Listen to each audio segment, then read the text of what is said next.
Bruce Friedman of Adult Site Broker, and welcome to Adult Site Broker Talk, where each week we interview one of the movers and shakers of the adult industry, and we give you a tip on buying and selling websites. This week we'll be speaking with adult industry attorney Nick Zargarpour.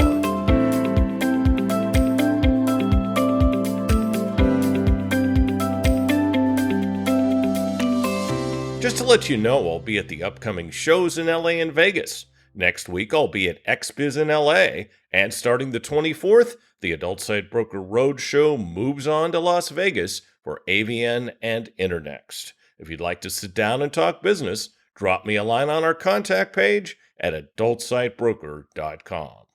Speaking of events, we've added an events section to our website. Now you can get information on B2B shows on our site, as well as special discounts reserved for our clients. Go to adultsitebroker.com for more details. Would you like an easy way to make a lot of money? Send sellers or buyers to us at Adult Site Broker through our affiliate program, ASB Cash. When you refer business to us, you'll receive 20% of our broker commission on any and all sales that result from that referral for life. You can make $100,000 or more on one sale for some of our listings. Check out asbcash.com for more details and to sign up. At Adult Site Broker, we're proud to announce our latest project, thewaronporn.com. You'll find articles from industry websites as well as mainstream publications from around the world. It's designed to raise awareness of our industry's plight in the war on porn and the numerous attacks on our industry and online free speech by hate groups, the religious right, and politicians. You'll find all that and more at thewaronporn.com. Now let's feature our property of the week that's for sale at Adult Site Broker. We're proud to offer an amazing opportunity. If you're in the live cams, model management, or fan site space, or want to get into any of these spaces, we have a private listing that may be just right for you. This company works with all the major campsites and has access to hundreds of US-based models. We're offering very limited information at the seller's request in order to maintain privacy. We anticipate multiple offers for this very rare listing. For more information, contact us at adultsitebroker.com. Now time for this week's interview. My guest today on Adult Site Broker Talk is adult industry attorney Nick Zargarpour. Nick, thanks for being back with us today on Adult Site Broker Talk. Great to be back with you, Bruce. It's great to have you. Now, Nick is a California attorney with over 20 years experience in business and business litigation and over 35 years of experience in the starting and running of successful small businesses. He's been handling clients in various legal aspects of the adult industry and brings a wealth of knowledge about both the operation and legal aspects of the business. In addition to being a trial lawyer, Nick is also a professor of teaching business plan writing at UCLA Extension. So, Nick, we spoke a couple of years ago. What's new with you in your practice? Well, Bruce, we're handling more creators now. I think 3 years ago when we last spoke, we were handling a lot of the companies, and now creators have become their own little mini businesses, and a lot of them ended up forming LLCs and mini corporations back in the last 3 years in California, when California required everyone not to be independent contractors. Anyways, long story short, we're handling in the adult industry more creators than we did in the past. Got it. Now, along with that, I've heard of new U.S. federal laws, and this one's called the Corporate Transparency Act. Tell me about that. Yeah, this is an interesting law. It's basically a new federal law that applies to almost every small business in the country. It doesn't apply to publicly traded companies. It only applies to small businesses, and that pretty much covers all of our businesses, because in the U.S., any business under 500 employees is small business. Considered a small business. Exactly. Jeez. So what this Corporate Transparency Act requires, starting January 1st of 2024, Every company in the United States, practically every company in the United States, except for nonprofit and big companies and certain companies that have additional laws that they have to follow and registrations with the federal government that they have to follow, like banks and other entities like that. The smaller companies that don't have these additional requirements now have a requirement to register with with the federal government, and they have to provide the following information. They have to basically say basic information about their company, and then they have to identify the beneficiaries of that business. And beneficiaries of that business is not just the stockholders. It's who is their president, who is their executive officers in the company, anyone that actually benefits the bottom line person that actually benefits from money that the business makes. Interesting. Or the money that the business doesn't make. And sometimes people lose. So you need to identify, you need to have their name, their address, their date of birth. You just got to have a bunch of other information, and it can be very intrusive for certain people. I'm in the process of checking their requirement for privacy because in our industry, a lot of people have stalkers, a lot of creators have stalkers and people like that we don't want that to get out there. So I'm in the process of checking to see what privacy protections they provide. Sure. So if I'm a U.S. small business, and thank God I'm not, what do I do now? It all depends on you. By the way, I forgot to say at the beginning of this thing that this is not legal advice for everyone. This, what I'm giving you, the advice I'm giving you is very generic. You do need, on a case-by-case basis, have an attorney of your choice or a CPA of your choice choose what they need to do. I like your disclaimer, Nick. That's very good and very compliant. Well, we have to. People go, I heard this podcast say, this. No, it doesn't apply to you. If it's just, let's say, if you're a creator, okay, let's call you Sally. You're a creator, Sally, and Sally has an LLC. This LLC is pretty much run by Sally, owned by Sally, and no one else is involved. The compliance would be relatively easy. You go to the website, you basically put in that you have a company, what the information about the company is, and who the beneficial owner is, and the beneficial owner is you. So Sally provides her real name, real information, home address, all these other stuff. Now, if you're a more complicated company, let's say you have 3 or 4 owners, and now you have multiple percentages. Someone owns 50%, someone owns 40%, someone owns 10%, and another person owns 10%. So you got 4 owners, everyone owns different amounts. Then it becomes more complicated. You have to now decide whether those 10% owners are considered beneficial owners under this law, and whether their information needs to be provided or not provided. And if you're a 10% owner, usually you don't need to provide it because it's under 25%, which is what the law requires. But if that 10% owner is the president of the company, guess what? You got to report that person's information.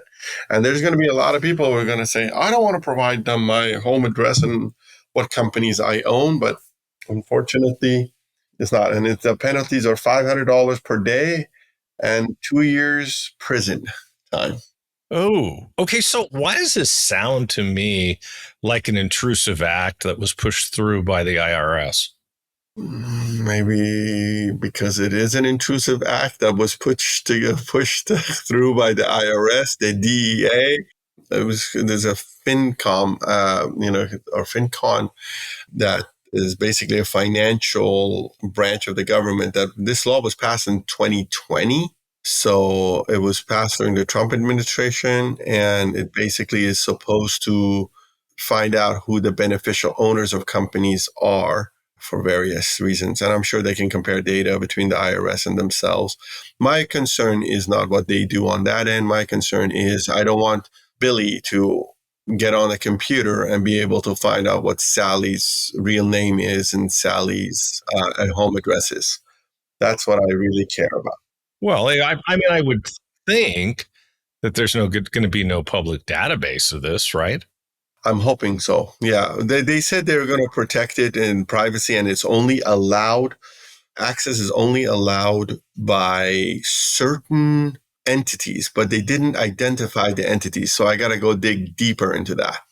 Yeah. Wow. I mean, it's interesting. They've got something here called if you live offshore, it's called the FUBAR. That's awfully close to FUBAR, by the way, just to point that out. Fucked up beyond all recognition for anyone who doesn't know what FUBAR means. And the FUBAR you have to fill out if you have an interest in any foreign companies, bank accounts, or properties. I have to do a FBAR every year for my offshore bank account, which is the only thing I really need to do a FBAR for. It's interesting for sure. What are some of the other legal issues you find yourself spending the most time on now? Well, since we're business litigation people, we don't do anything like immigration, criminal, or even personal injury stuff. But we deal a lot with the breakup of businesses, or disputes between the owners of businesses when they can't get along anymore. That obviously is a ripe area for litigation. And people get into that. And we usually, hopefully, they came to us first when they formed the company, because, like I said last time, when you meet with me, I worry about the divorce. I don't worry about your wedding. You guys be all happy about what you want to do and how many millions of dollars you're going to make.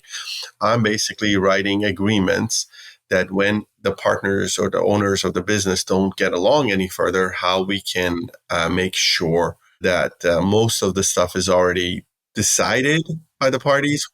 And Nick, that is why I do not have business partners. Thank you very much. My dad always told me, he was an entrepreneur pretty much his whole life. And my dad always told me, never have partners. Yep. Yeah, no, I know. And I No, but don't. you do have to determine all that up front, right? Yeah, if you're forming a corporation, you write the bylaws. If you're having an LLC, you have to write operating agreements. And these operating agreements and bylaws, a lot of the things can be decided when everyone likes each other. Now, if it's a 50-50 company, we can decide who makes the decision when there's a tie. We can decide it now at the wedding stage. If it's a 75%, 25% company, then the 25% owner and the 75% owner need to get together and say, well, certain things the 75% owner can make the decision on their own. And others, the 25% has to be involved. Now, California law, well, I'm dealing with California here, has certain protections for a minority shareholder of a company, but they don't always apply to you if you have, let's say, under 5% of ownership or under 10% of ownership. Usually they apply when there's over 5%, some more laws apply. If over 10%, additional laws apply. But this is an area that we need to do. A lot of people go in there, and let's say three of them get into this business together, and they each own 33% of this business, 33 and a third percent of this business. And they just order something from LegalZoom or something like that, and they get it. And the standard form is 51% decides everything. That means two of those people can pretty much do whatever they want to that third person. Not everything. They can't like give themselves money and not the other person money unless that was negotiated away. But certain things that person can do. So that's why once you have partners or once you have investors that are going to come into the business, you really need to have a lawyer write this operating agreement or this bylaws for your company in order to make sure that we are coming across and everyone knows what they're getting from day one. The 33% owner, fine, may agree that 51% decides everything, but as long as they know it. As long as the 49% person agrees to it up front. Exactly. And or the 33% because then the other two people can gang up on each other, then yeah, definitely you need to know what you're headed for. Surprises are only good for birthdays. Honestly, that's it. So that's what people forget is that you hire a lawyer to tell you what is going on in certain situations, what will happen. You hire a lawyer to scare the shit out of you. So basically, you get ready for the worst case scenario. So you're ready for it. Well, yeah, that's one thing. The other thing you have to understand is lawyers, we're not there to tell you what to do. People ask lawyers, hey, what should I do in this situation? It's all the business decision.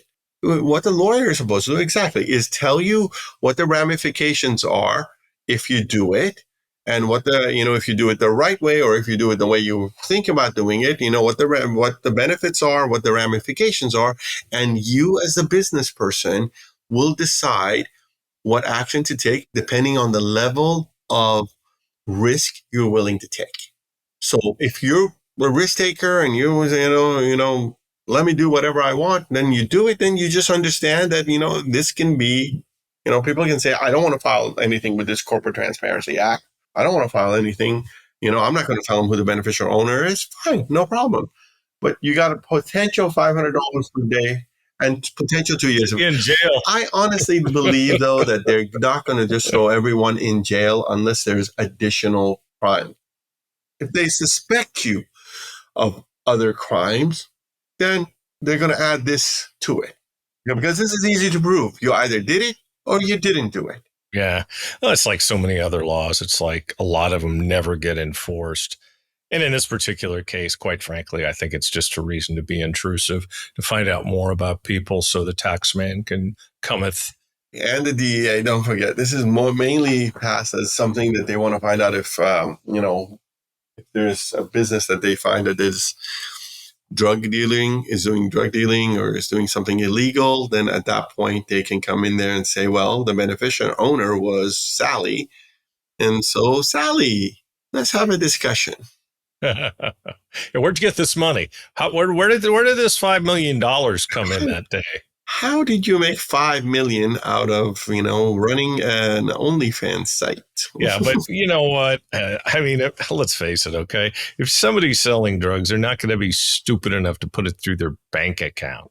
I mean, oh my God. But, I should never discount the way that people are stupid when they do things. I've heard about people selling weapons on Facebook out here. So, Wow. I mean, yeah, they do. Yeah.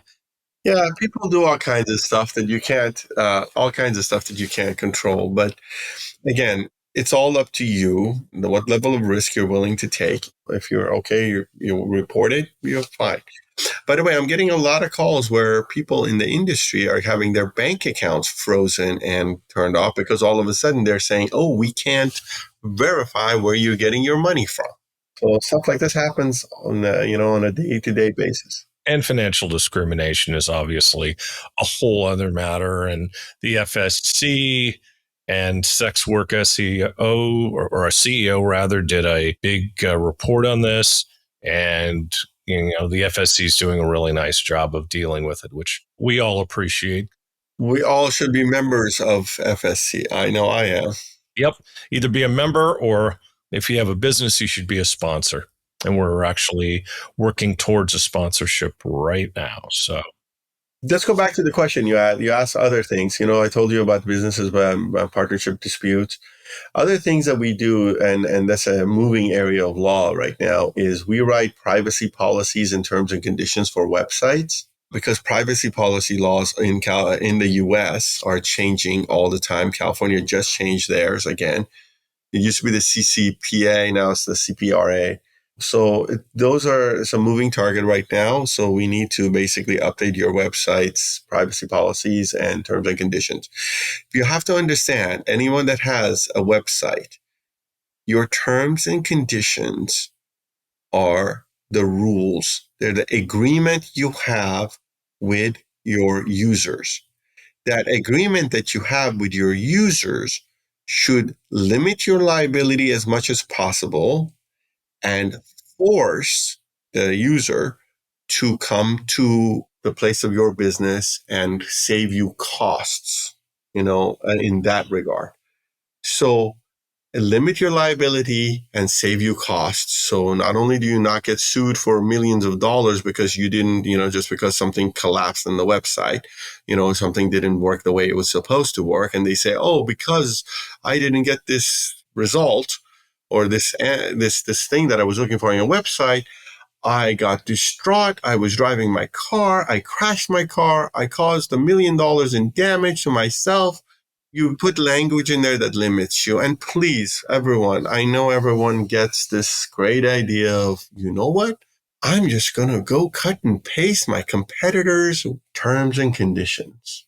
There's dangers in that because you're not in your competitor's position. Your competitor is a $100 million company.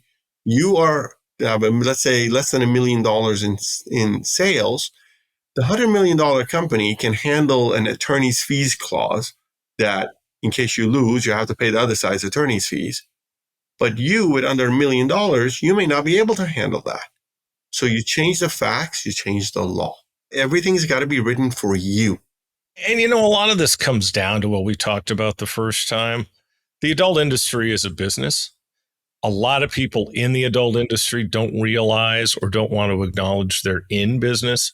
And if you're in business, you need to talk to lawyers. You need to have agreements. You need to comply with all the laws. And if you're not willing to do that, then you shouldn't be in business. Or unless you're one of these Red Bull people that likes to accept as much risk as possible. Well, I'm not going to change what I said. I think, quite frankly, that if you're not willing to comply with laws and have your website, when they go to your website, privacy policy, terms and conditions, in the case of a pay site or any content site, 2257 statement, in any of those instances, everything should be there. I found a guy and he has a very large website. I mean, a huge website. He had none of those. Okay. He wrote some stuff on his homepage that kind of alluded to some of it with the content, but I could tell by looking at it that none of this was compliant. He certainly didn't have an attorney write it. And if he did, he should fire his attorney. So I said to him, I said, dude, you're setting yourself up for all kinds of legal trouble. And you might not know it, but there's people out there that are just looking to sue you. So maybe you've been lucky so far, but if I were you, I would get XYZ done. And he's not even a client of mine. I just looked at it. I was just looking at his site for something else. And I was going through the bottom of his site, for something that I was looking for. And I went, oh shit, no privacy policy. And he's in Europe. No terms and conditions. Are you kidding me? A multi-million-dollar business with no terms and conditions. So basically there's no rules on your website. Oh my goodness. So yeah, it was really shocking. And I went, just owe it to yourself, dude. Talk to an attorney. If you need one, let me know. I'll send you to somebody. Send them to you, Nick. Yeah, thanks. But again, it's not just, it boggles my mind that because like, for example, look at venue, just a venue clause, like where you can sue. Let's say you're a website out of California and it takes me a total of maybe 20 seconds to write. And if there's a dispute between user and website, you shall, any dispute shall be handled in the courts of, let's say Los Angeles County Superior Court. That took what, 10, 15 seconds to write?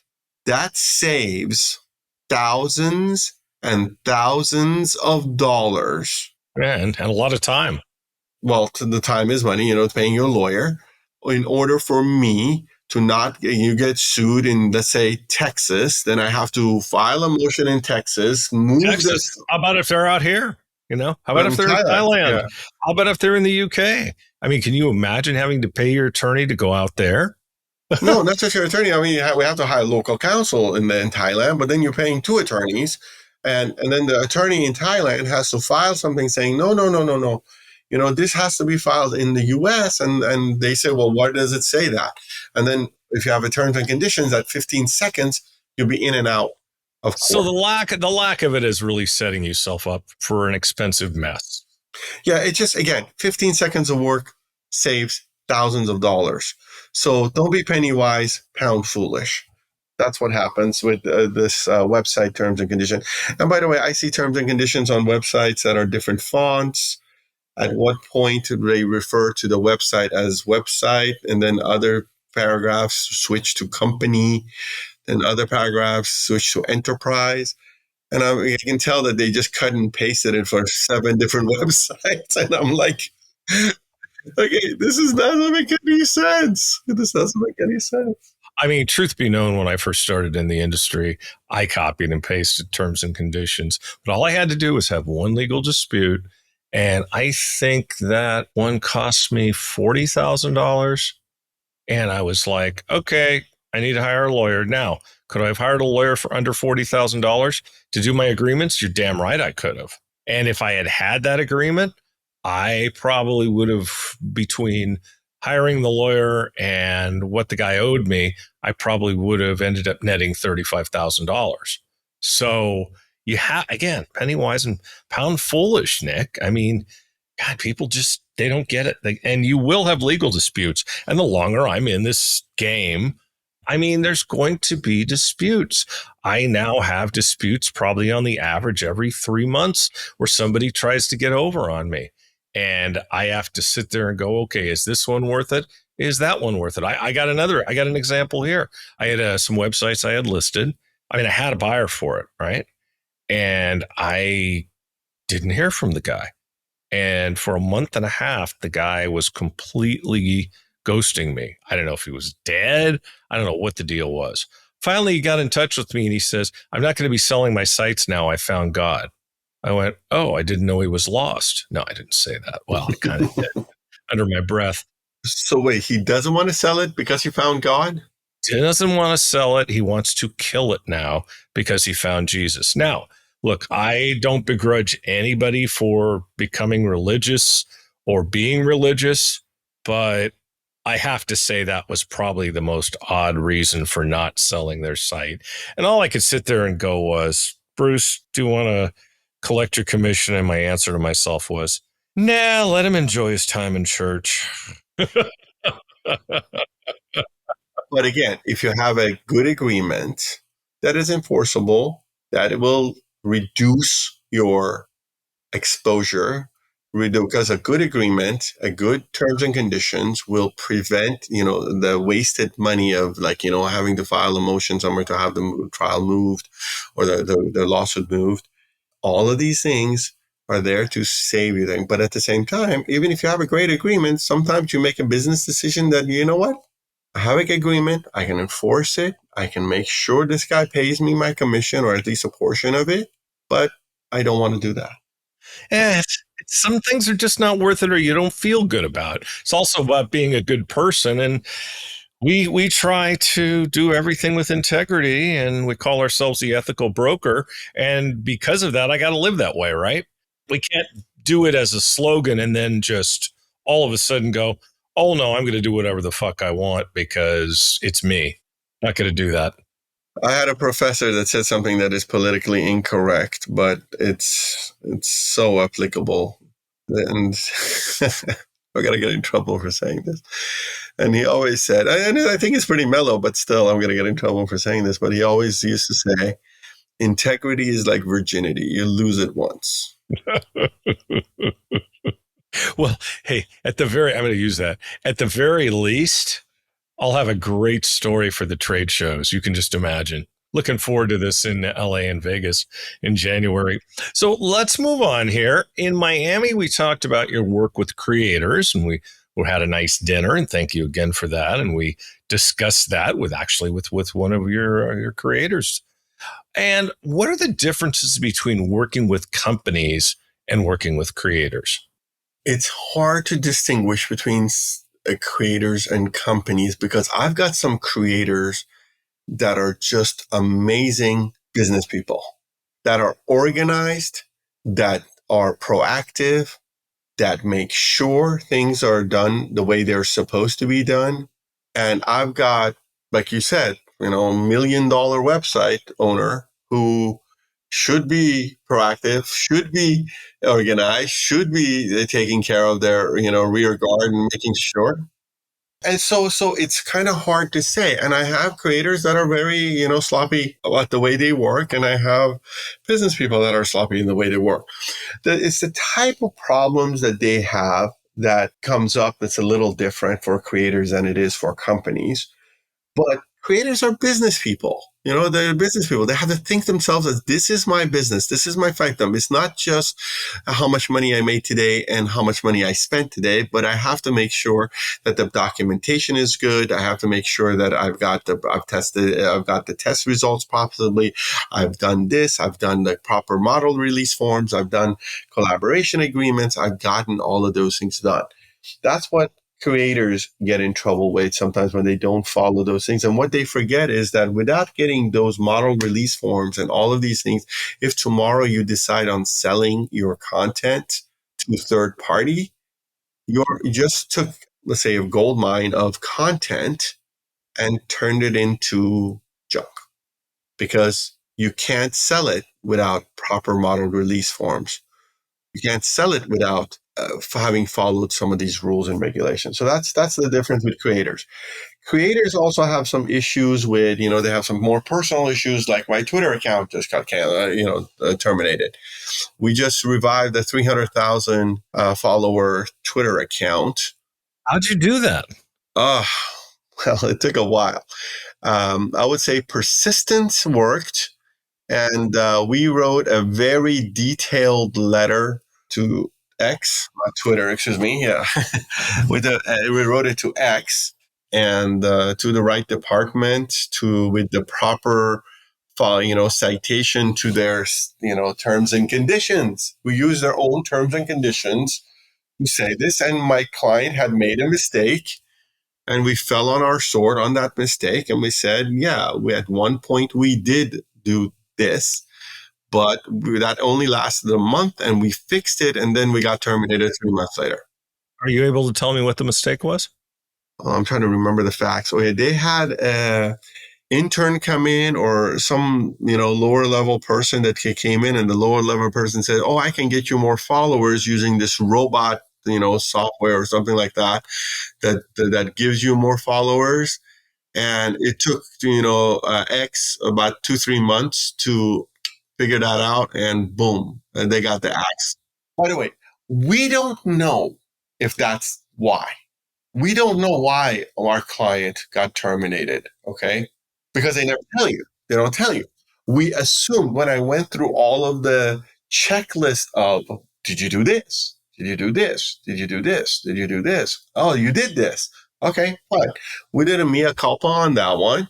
We explained the situation, and we basically were able to, you have to know the terms and conditions of their website.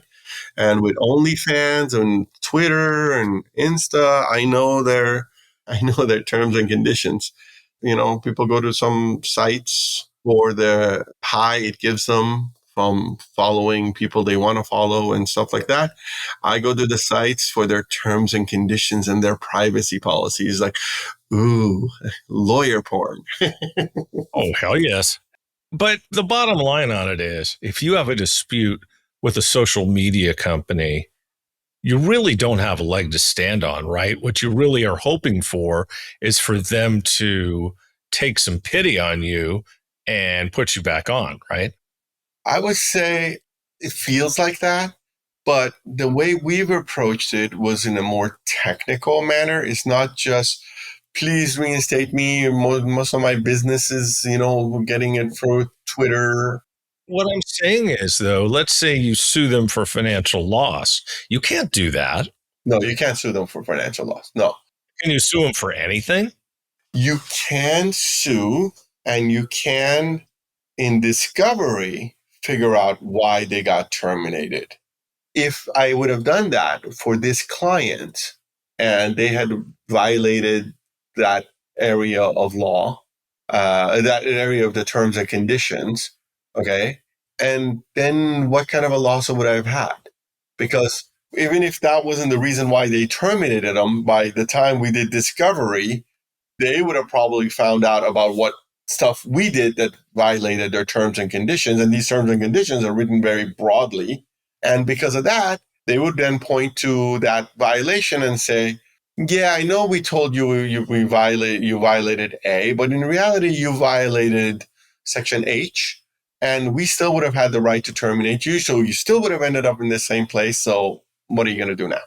How much of it does it have to do, do you think, with the fact that they got an attorney's letter? Because attorney letters can really make shit happen sometimes. It can, but it's also sometimes, some people. I have a case right now that's going to arbitration. And I can tell you that we are very happy for it to see the inside of the arbitrator's, room, the arbitration room, because we have good facts on our side, but the other side, they've dug their heels in and they're saying, nope, nope, nope, nope, nope, nope, despite not having a single document, despite not having a single reason why they're making their claims. The last time someone did this to me, we had a small matter of $38,000 owed, and we filed a small case right here in Los Angeles, and they filed a $500,000 claim against us without any justification. But I had to defend now because I had a $500,000 lawsuit. By the time it was all well and done, I not only won the $38,000, I think I put an extra $100,000 in attorney's fees on top of that $38,000. And because we had an attorney's fees clause in the agreement, and the best part about it was initially the lawsuit started between company A, my client, and company B. But we saw so many pattern of financial self-dealings and all of these things that these guys had done, where we were able to pierce the corporate veil. And I stuck the $138,000 judgment, not just to the company, but to the two owners. And these guys were young guys. So they've got this judgment following them for the next 20 years. And these guys were in their 20s. So they didn't pay.